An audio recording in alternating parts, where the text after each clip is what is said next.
दोस्तों, आपके रिलेशनशिप में ट्विन फ्लेम कनेक्शन में आयु का अंतर, एज डिफरेंस कितना होता है?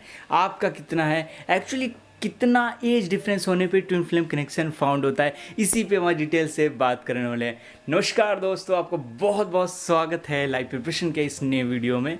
मैं हूं अंकित स्टो।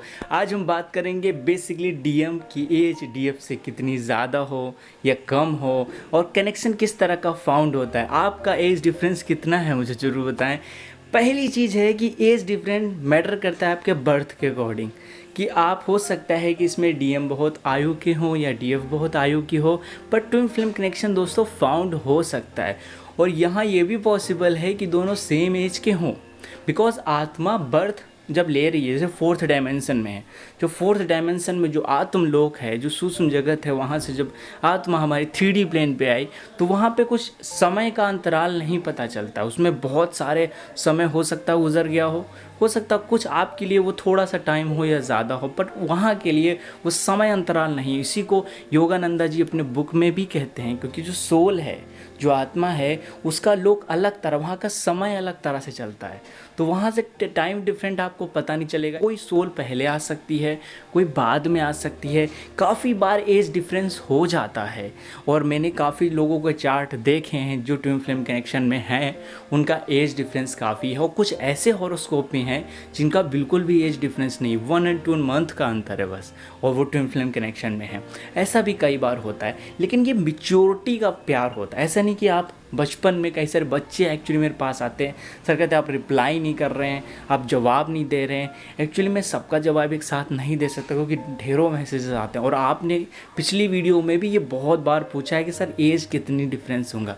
मैं बता दूं सबसे इम्पॉर्टेंट पॉइंट यहाँ पे, अगर आपके अंदर वर्दीनेस नहीं आई है, खासकर डीएम में, तो हो सकता है डीएफ उस केस में आपसे ज़्यादा मैच्योर हो। मैं आपको एक सीक्रेट भी बताता हूँ।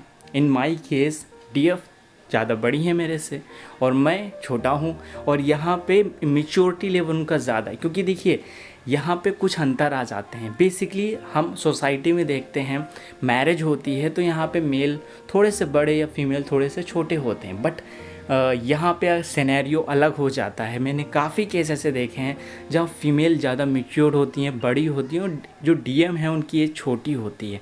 इस केस में मोस्टली ज़्यादा रिलेशनशिप फाउंड होते हैं जो ट्विन फ्लेम कनेक्शन में है, क्योंकि यहाँ पे कनेक्शन बहुत सुटेबल बनता है, क्योंकि उनके पास थोड़ी वो बात सुनने लगते हैं डीएम, क्योंकि एज का अंतर आने से अब डीएम थोड़े से डीएफ की बात सुनने लगते हैं, उनकी बात का रिस्पॉन्स करने लगते हैं। और यहाँ पे प्रेशर नहीं रहता, जैसे कि डीएम जब बड़े हो जाएंगे ईगो और ज़्यादा बढ़ जाएगा कि मैं बड़ा हूँ, मैं ज़्यादा चीज़ जानता हूँ, I have more experience. But यहाँ पे जब डीएफ पहले मैच्योर हो गई हैं, चीज़ें जान रही हैं, तो चीज़ों को हैंडल करना बहुत ही इजी हो जाता है। ये फर्स्ट केस है। सेकंड केस, अगर ऐसा नॉर्मल रिलेशनशिप में भी हो, अगर कोई फेमिनिन एनर्जी बैलेंस है, बड़ी है, तो रिश्ता और भी ज़्यादा बढ़ सकता है। इसी को ओशो भी कहते हैं कि अगर फेमिनिन एनर्जी बड़ी है मस्कुलिन से, नो मैटर कि वो सोलमेट कनेक्शन है, नो मैटर वो कैसा भी कनेक्शन है, तो ये बहुत ही परफेक्ट रिलेशनशिप मूव ऑन करता है। लेकिन हमारी सोसाइटी इसके उल्टे जाती है। मेल डोमिनेटिंग सोसाइटी के कारण एक मेल जो है ये चाहता है बेसिकली जो फेमिनिन एनर्जी हो वो छोटी हो, हमसे छोटी हो, जिसमें हम अपना एक तरह से आधिपत्य, ईगो निकाल सके। और अरेंज मैरिज बहुत सारी इसी बेसिस पे होती हैं, और जिसमें आगे चल के एक तरह के एक ही पर्सन की चल रही होती है, जो कि बहुत बेहतर नहीं है। इसी को रूल को तोड़ते हुए बहुत सारे ट्विन फ्लेम बैलेंस करने के लिए इस रोल में आते हैं। ज़रूरी नहीं कि एक मेल डीएम के हमेशा फॉर्म में हो, वो डीएफ के फॉर्म में भी हो सकता है। उसके अंदर की एनर्जी उसी तरह से कर सकती हैं, उस तरह से इंट्यूशंस हो सकते हैं, उस तरह से उनकी हीलिंग करने की एबिलिटी हो सकती है, राइट। तो अगर कोई मेल डीएफ के फॉर्म में है तो छोटा है तो चलता है, बड़ा है तभी भी चलता है। लेकिन अगर फेमिनिन एनर्जी यहाँ पे बड़ी है, मोस्ट ऑफ द मैंने 80% केसेस देखा है ऐसा है।